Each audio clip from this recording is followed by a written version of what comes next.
नमस्कार, मैं हूं मृत्युंजय कुमार झा। शाम के 5:30 बज चुके हैं और अगले आधे घंटे तक कमोडिटी मार्केट पर सबसे बड़ी कवरेज जारी है। हम आपको बताएंगे कि बाजार की बड़ी खबरें कौन कौन सी हैं, उसका क्या बड़ा इंपैक्ट होगा और आपके लिए कमाई के मौके कहां पर बनेंगे। लेकिन सबसे पहले बात करेंगे आज की और इस वक्त की कमोडिटी मार्केट की एक बेहद बड़ी खबर की, और खबर यह है कि खाने के तेल पर एडिबल ऑयल पर इंपोर्ट ड्यूटी बढ़ सकती है। जी हां, ये ताजा खबर आई है कि सरकार जल्द इस पूरे मामले में फैसला ले सकती है। क्या डिटेल इंफॉर्मेशन है ड्यूटी बढ़ाने को लेकर, ये बताने के लिए जी मीडिया संवाददाता समीर दीक्षित हमारे साथ इस वक्त जुड़ चुके हैं। समीर, क्या खबर है, कहां से आपको ये जानकारी मिली है कि खाने के तेल पर इंपोर्ट ड्यूटी जल्द बढ़ सकती है? समीर, इंपोर्ट ड्यूटी खाने के तेल पर बढ़ाने को लेकर क्या पूरी खबर है? लगता है हमारा संपर्क अभी समीर से नहीं हो पा रहा, लेकिन आपको एक बार फिर से बता दें कि खाने के तेल पर इंपोर्ट ड्यूटी बढ़ सकती है। इसकी मांग लंबे समय से की जा रही है ताकि जो तिलहन के किसान हैं उनको अच्छा भाव मिल पाए, और साथ ही जो आत्मनिर्भर भारत बनाने की बात पीएम ने कही है, उस दिशा में बात थोड़ी आगे बढ़े, उसको ध्यान में रखते हुए इंपोर्ट ड्यूटी बढ़ाने का फैसला जल्द हो सकता है। ये ताज़ा खबर इस वक्त आप देख पा रहे हैं। और अच्छा, बीबी मेहता हमारे साथ लगता है जुड़ चुके हैं इस वक्त। मेहता जी, आपका पहला रिएक्शन क्या होगा इंपोर्ट ड्यूटी बढ़ने की खबर पर? हम तो कब से मांग कर रहे हैं कि इंपोर्ट ड्यूटी बढ़ानी चाहिए ताकि किसान को सही दाम मिले और अपना प्रोडक्शन और प्रोडक्टिविटी बढ़े। अगर जो आज आपका स्टेटमेंट मैंने सुना है, अगर वो सही है और उसमें अगर 1-2 महीने में कुछ गवर्नमेंट बड़े फैसले ले रहे हैं तो काफी अच्छा रहेगा, किसान को भी फायदा होगा। और खासतौर पे हार्वेस्टिंग अभी सितंबर एंड में, अक्टूबर में हार्वेस्टिंग चलेगा और रबी का सोइंग भी चलेगा, और ये उस दफा अगर ड्यूटी बढ़ गई तो बड़ी अच्छी होगी, अच्छे सिग्नल जाएगी किसान के लिए भी, और जो हम चाहते हैं कि ड्यूटी बढ़े ताकि किसान को दाम मिले, वो अच्छा रहेगा। तो आज अपनी आत्मनिर्भर की हम बात कर रहे हैं, और जो इंपोर्ट पे आपका, हाँ जी, आप बताइए। जी बोले सर, बोले, आप कंटिन्यू करें। नहीं, हम जो आत्मनिर्भर की जो हम बात कर रहे हैं, आज 70% हमारी डिपेंडेंस एडिबल ऑयल के इंपोर्ट पे है, और इधर मैटर ऑफ फूड सिक्योरिटी भी है। तो इसके लिए जरूरी है कि हम कैसे भी करके अपनी प्रोडक्शन एंड प्रोडक्टिविटी बढ़ाए। और उसके एक तो 2-4 चीजें हमने गवर्नमेंट, लास्ट वीक में भी एक हमारी जो मीटिंग हुई थी फूड सेक्रेटरी साहब के साथ में, तभी बताया था कि भी एक तो मस्टर्ड है, shifting of area of mustard. अगर पंजाब हरियाणा में जो व्हीट और ग्रीन का इतना प्रोडक्शन हो रहा है, उसका सर्टन एरिया अगर हम मस्टर्ड में शिफ्ट कर दे, पाम ऑयल पे ज्यादा फोकस दे, नॉन ट्रेडिशनल ऑयल है, राइस ब्रान है, मेज है, कॉटन है, उस पर ध्यान दे। तो ऐसे कम से 10 पॉइंट हमने सेक्रेटरी साहब को बताया था कि भाई ये सारे चीज हम करें तो अगले 5 साल में हम अपना प्रोडक्शन जो अभी 30 मिलियन का है वो 45 मिलियन तक लेके जा सकते हैं। और उसमें एक ड्यूटी भी अहम है, उसका भी एक रोल है। तो डेफिनेटली ये जो आज आपके न्यूज दी है कि भाई एडिबल ऑयल की ड्यूटी बढ़ने की संभावना है, तो काफी अच्छा रहेगा, इंडस्ट्री के लिए भी अच्छा रहेगा और कंट्री के लिए भी अच्छा रहेगा। ठीक है जी, आज बताइए आगे सर। अच्छा, तो आप कह रहे हैं कि ड्यूटी बढ़ना इंडस्ट्री के लिए अच्छी खबर होगी। आप सर बने रहें, और ये जो खबर हमारे संवाददाता समीर दीक्षित ने सबसे पहले ब्रेक की है, समीर हमारे साथ इस वक्त जुड़ चुके हैं। समीर, इस खबर को लेकर और क्या डिटेल जानकारी है? आपकी खाद्य मंत्री रामविलास पासवान से बात हुई, उन्होंने और क्या क्या कहा? बिल्कुल मृत्युंजय, इसी एडिबल ऑयल के मुद्दे पर हमने खाद्य मंत्री रामविलास पासवान से सवाल किया कि क्या इस विषय पे सरकार इंपोर्ट ड्यूटी को लेकर के कोई विचार कर रही है, कोई कदम उठाने को लेकर के इस वक्त इस दिशा में कुछ विचार कर रही है। तो सबसे बड़ी जानकारी ये निकल के आई कि सरकार ने एडिबल ऑयल पर इंपोर्ट ड्यूटी को लेकर के हाल में 2 बड़ी और अहम बैठक की है, और इस बैठक की अध्यक्षता खुद केंद्रीय गृह मंत्री अमित शाह की अध्यक्षता में बैठक हुई है। यानी कि सरकार के तमाम कैबिनेट मंत्री, केंद्रीय गृह मंत्री अमित शाह की अध्यक्षता में ये एक अहम बैठक हुई है, जिसमें एडिबल ऑयल पर जो इंपोर्ट ड्यूटी फिलहाल लागू है, इसमें क्या फेरबदल किया जाना चाहिए, इसको लेकर के गहन विचार विमर्श किया गया है। सूत्र ये भी बता रहे हैं कि अगले महीने एक और अहम बैठक होने जा रही है, जिसके बाद इंपोर्ट ड्यूटी को लेकर के सरकार कोई बड़ा ऐलान या फैसला ले सकती है। ऐसा इसलिए क्योंकि सरकार को लगातार इस तरीके के इनपुट और इस तरीके की आवाजें आ रही हैं कि इंपोर्ट ड्यूटी में जो बढ़ोतरी करने का अगर सरकार कदम उठाती है या फेरबदल करने का अगर सरकार कदम उठाती है है, तो उसका बड़ा फायदा देश के किसानों को मिलेगा। जो तिलहन किसान है उनको बड़ा फायदा देने का मकसद है सरकार का, और इंपोर्ट ड्यूटी एक जरिया हो सकता है जिसमें सरकार ये राहत किसानों तक पहुंचा सकती है। और मृत्युंजय, इस विषय पे जाहिर बात है, जो कि आपकी ज्यादा और बेहतर समझ है, कि आने वाला जो सोयाबीन की फसल का जो सीजन है, इसमें सही दाम किसानों को मिल पाए उनकी फसल के, तो ये भी बहुत बड़ा विषय है सरकार के सामने, क्योंकि सरकार लगातार कहती आ रही है कि किसान के मुद्दे पर लगातार सरकार न केवल चिंतित है बल्कि वो कदम उठा रही है जिससे कि फायदा देश के किसानों को और कृषि क्षेत्र को हो पाए। तो उसी दिशा में एडिबल ऑयल में इंपोर्ट ड्यूटी में फेरबदल को लेकर के सरकार इस वक्त बेहद गंभीरता से विचार कर रही है। दो बड़ी और अहम बैठक हो चुकी है, एक और अहम बैठक अगले महीने होने जा रही है, और ये सब बातें इसलिए भी ध्यान रखने के लिए जरूरी है क्योंकि जो कोरोना काल रहा है इसमें एडिबल ऑयल की कीमतें इसमें जबरदस्त इजाफा हुआ है, जिसका इनपुट सरकार को मिला है, जिसको लेकर के सरकार काफी सजग भी नजर आ रही है। लेकिन आने वाला त्योहारी सीजन कहीं जो आम जनता है उनके लिए कोई परेशानी का सबब ना हो, महंगाई के नजरिए से और एडिबल ऑयल की कीमतों के नजरिए से भी ये आम जनता के लिए कोई ज्यादा दिक्कत न पैदा हो, तो इन दोनों ही बातों को, यानी कि देश के कृषि क्षेत्र को, किसान को मद्देनजर रखते हुए और साथ ही देश की आम जनता और महंगाई, इन दो चीजों को तालमेल बिठाते हुए सरकार एडिबल ऑयल की जो देश में फिलहाल हो रहा है इसमें इंपोर्ट ड्यूटी को लेकर के कोई बड़ा ऐलान कर सकती है, क्योंकि सरकार का, यानी कि रामविलास पासवान जो मंत्री है, उन्होंने खुद कहा कि देश में तकरीबन 60% एडिबल ऑयल इंपोर्ट होता है, तो इसको लेकर के सरकार कुछ कदम उठा सकती है। जी जी ठीक है। वो प्राइस का मुद्दा दूसरा है। आमतौर पर जब ड्यूटी बढ़ती है तो दाम खाने के तेल के बढ़ जाते हैं, तो सरकार का फोकस निश्चित तौर पर प्राइस के ऊपर होगा, लेकिन उसका तरीका दूसरा होगा, प्राइस को कैसे कंट्रोल किया जाए।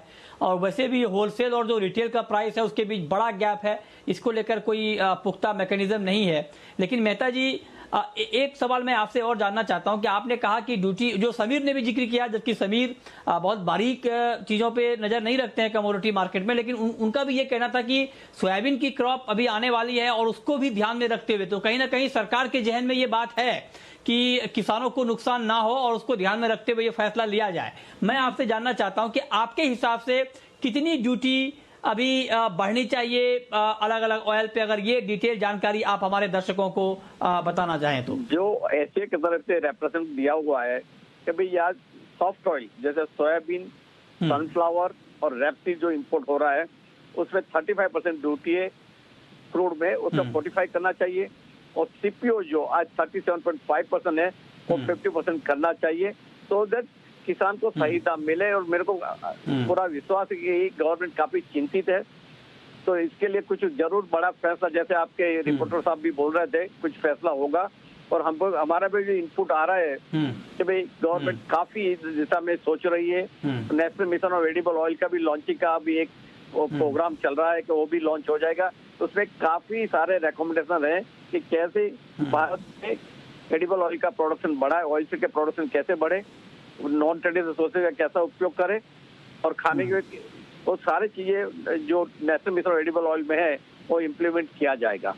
और हमने और भी गवर्नमेंट को बताया था कि जो national mission of edible oil है उसके लिए आपको हर साल 4 से 5 हजार करोड़ रुपए की आपको लगेगा, तो उसके लिए आप 2,500 या 3,000 के पर टन ऑफ इम्पोर्ट आप एक टेस्ट लगा दीजिए, ताकि आपका 4,000 5,000 करोड़ रुपए एक फंड हो जाएगा, और वो फंड आप प्रोडक्टिविटी के लिए आप यूटिलाइज कीजिए। तो भी एक सूचन आगे चला है, तो लेट्स सी कि भी आप गवर्नमेंट इसमें क्या आगे क्या एक्शन ले रही है। थोड़ा हमें काफी उम्मीद है कि भाई गवर्नमेंट आज नहीं तो कल ड्यूटी बढ़ाएगी ताकि किसान को सही दाम मिले, और वही अपने 1987 टू 1992 में जब भी अपना प्रोडक्शन 12 मिलियन से 22 मिलियन हो गए थे 5 साल में, तभी ड्यूटी 90% थी।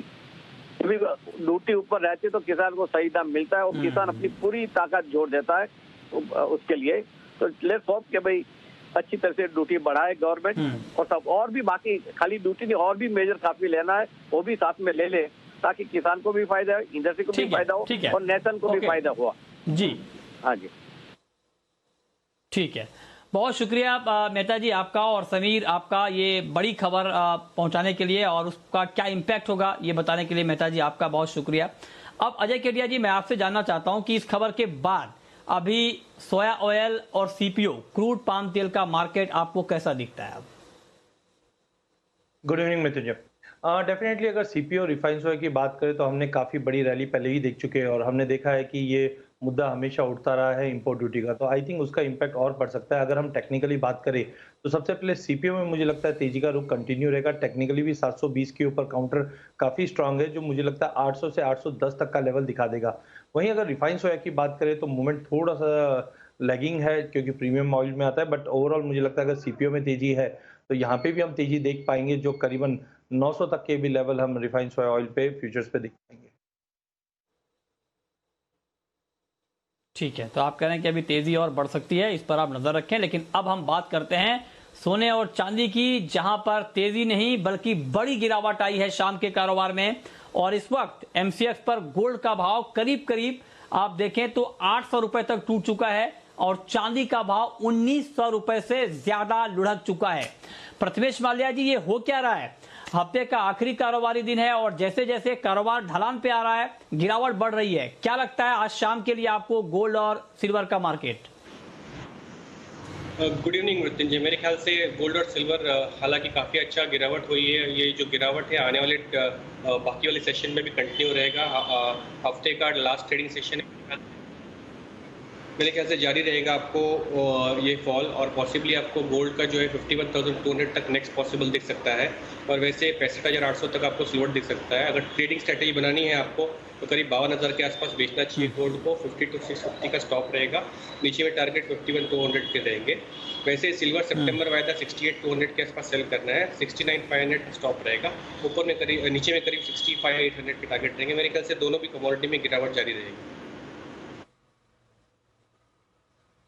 अच्छा, तो आपको लगता है कि दोनों कमोडिटी में अभी गिरावट कंटिन्यू रहेगी, गिरावट बढ़ सकती है, इस पर आप नजर रखें। अजय जी, कोई पोजिशनल ट्रेड बन रहा है क्या अभी गोल्ड और सिल्वर में अगले हफ्ते के लिए? बिल्कुल मृत्युंजय, मुझे लगता है जिस ढंग से गोल्ड ने 2000 का लेवल तोड़कर होल्ड किया है इंटरनेशनल में, और 1970 का इंपॉर्टेंट रेजिस्टेंस था, वो कल के सेशन में आज के सेशन नहीं तोड़ पाया। आई थिंक $1920 अगर तोड़ दे तो $1850 तक का लेवल देखने मिल जाएगा, जो डोमेस्टिक मार्केट पे मुझे लगता है 51,200 का पहला सपोर्ट, और ये तोड़ देता है तो 50,400 से 500 तक का लेवल मिल जाएगा। वहीं चांदी वॉलिटिलिटी काफी ज्यादा है, चांदी में हमने देखा है $27 के लेवल के नीचे इस वक्त ट्रेड कर रही है, जो कहीं ना कहीं अंदेशा देता है कि $25 तक का भी लेवल हम चांदी में देख पाएंगे। जो डोमेस्टिक मार्केट के हिसाब से अगर हम बात करें तो करीबन मुझे लगता है कि प्राइजेस 60,000 से 61,000 के बीच में एक बेस बनता हुआ दिखाई देगा। तो ओवरऑल मुझे लगता है जो गिरावट है वो सोमवार मंगलवार के सेशन में भी कंटिन्यू रह सकती है। अच्छा, तो आपको भी लगता है कि गिरावट सिर्फ आज नहीं बल्कि अगले हफ्ते भी और खास करके मंडे को भी कंटिन्यू रह सकती है, इस पर आप नजर रखें, और ये गिरावट आगे कंटिन्यू हो सकती है। तो ये एक बड़ी बात है। सोने और चांदी को लेकर अभी भी तेज गिरावट है इवनिंग ट्रेड में, और 66,000 के बेहद करीब पहुंच चुका है चांदी का भाव, और गोल्ड का भाव 51,500 रुपए के नीचे आ चुका है।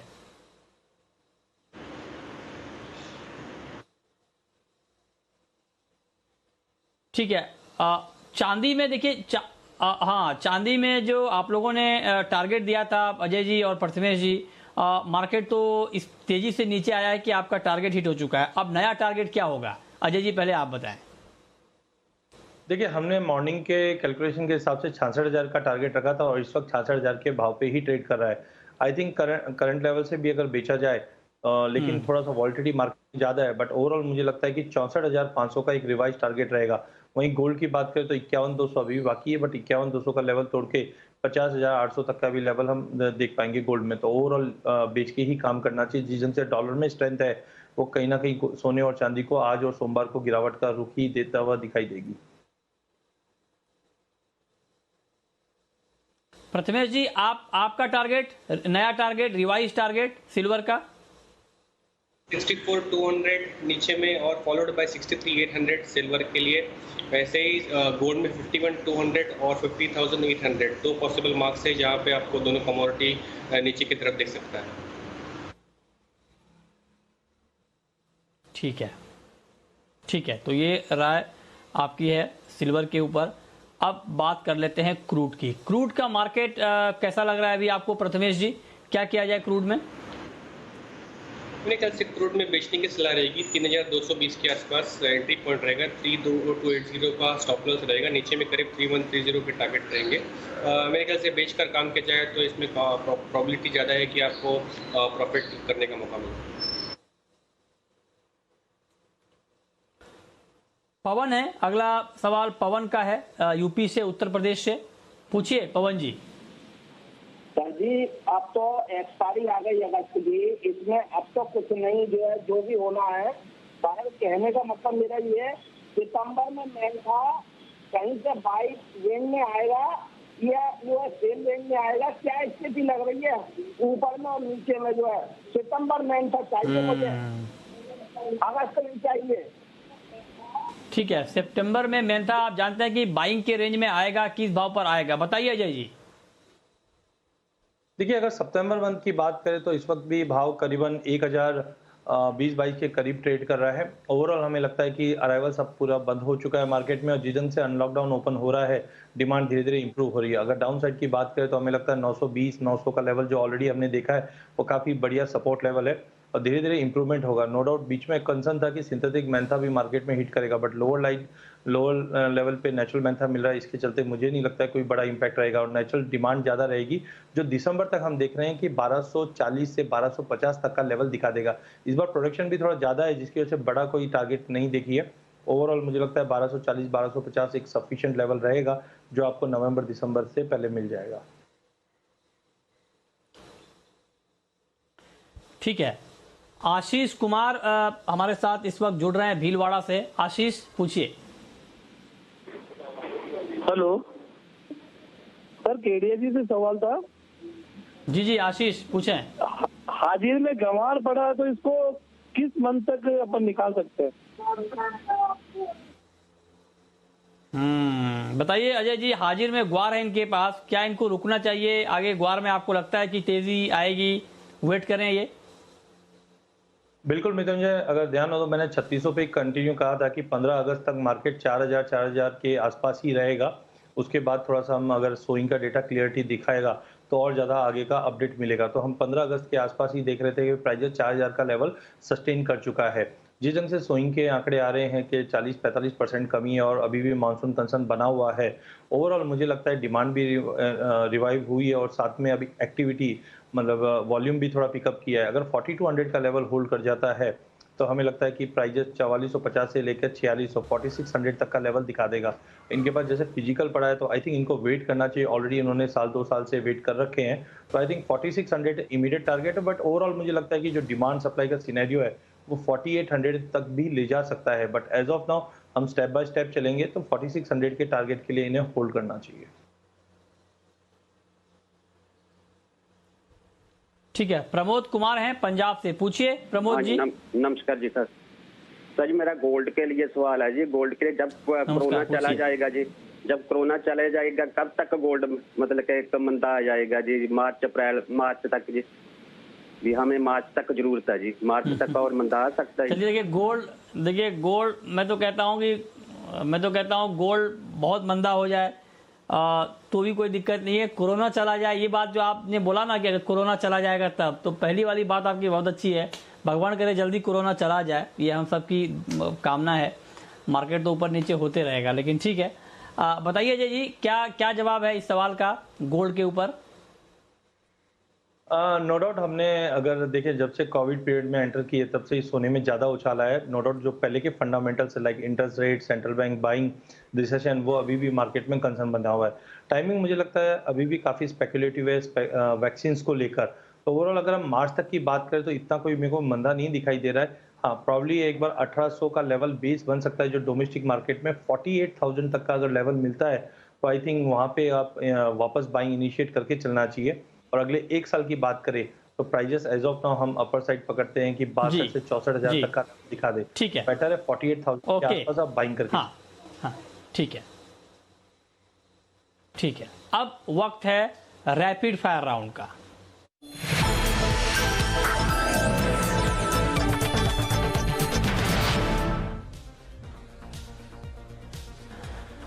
आपकी पहली कॉल अजय जी। मुझे लगता है गोल्ड में गिरावट का रुख रहेगा। 51,600 पे बेच के चली, जब तक 52,000 के नीचे है ट्रेंड वीक है। जो 51,200 से लेके 50,800 तक का लेवल गोल्ड में देख पाएंगे। आपकी कॉल प्रथमेश। क्रूड का बेचना चाहिए 3,220 के आसपास एंट्री पॉइंट, 3280 का स्टॉप, नीचे में टारगेट 3130। आपकी आखिरी कॉल अजय जी। तो मुझे लगता है नेचुरल गैस 172 का लो ऑलरेडी मार्केट अब रिकवर कर रही है। 176 177 के बाउंस पे आप बेच के चलिए। नीचे में 172 का पहला टारगेट, और ये तोड़ देता है तो 168 तक के भी लेवल हम नेचुरल गैस में देख पाएंगे। ठीक है, बहुत शुक्रिया अजय जी आपका और प्रथमेश जी आपका हमारे साथ जुड़ने के लिए, बताने के लिए कि कमोडिटी मार्केट में कहां पर कमाई के मौके बनेंगे। तो फिलहाल इस बुलेटिन में इतना ही।